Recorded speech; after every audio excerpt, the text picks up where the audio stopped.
We've seen the battle between Hamas and Israel in the recent past, and a lot of criticism has been leveled against Israel, both in official media and on social media.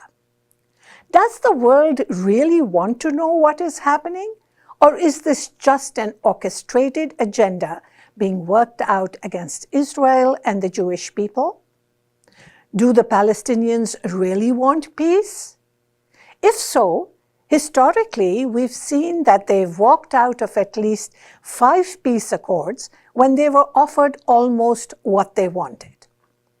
What Hamas really wants is to push Israel and the Jews away from the land of Israel and into the sea. And it's not just me saying this. This is their manifesto. Now, would somebody please tell me how Israel is supposed to defend itself while Hamas militants hide in nursery schools, offices of international media and hospitals, while shooting almost 200 rockets a day at the Israeli civilian population? There may be a ceasefire now, but the hostilities, especially from pro-Hamas groups, has spilled over into all major international cities in recent weeks.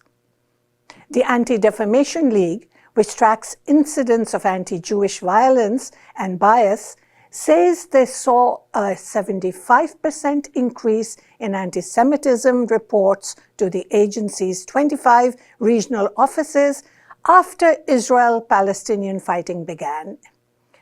In USA, certain sections of the Democratic Party are also aiding and abetting Jew hatred.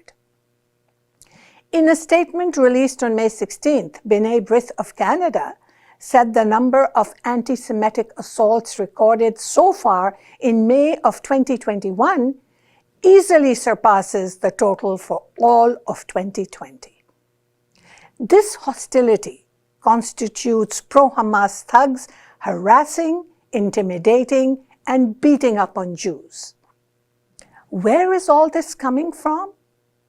There are 2 answers.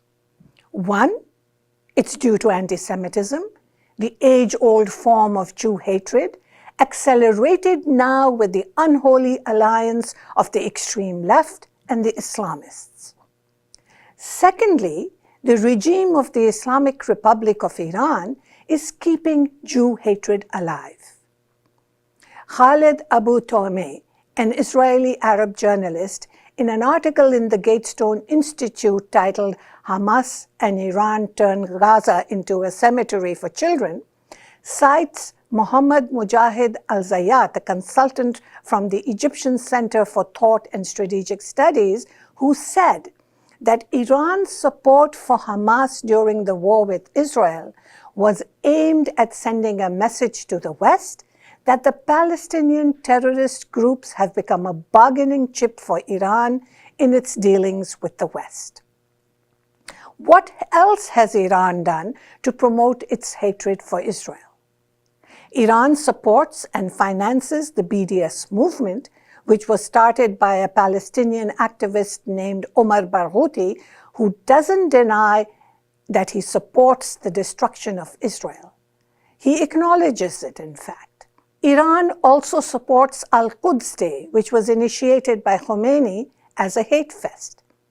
Now, while diplomatic relations between Iran and Canada have been severed, with the blessings of the federal and local government, some politicians carry out Iran's insidious agenda in our city.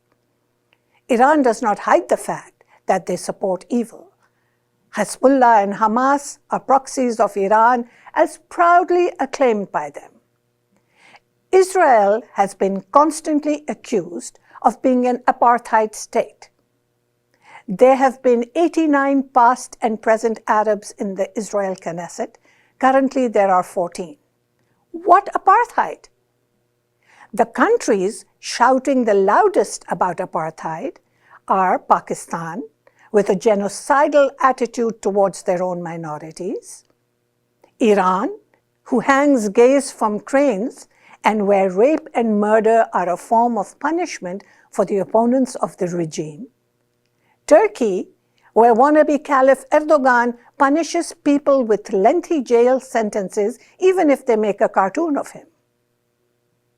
For the Muslims, instead of using their angst against a tiny country, they should instead spend their energies to identify and speak out against the communist regime of China for killing, systematically maiming, brainwashing, and raping the Uyghurs and East Turkmenistani communities.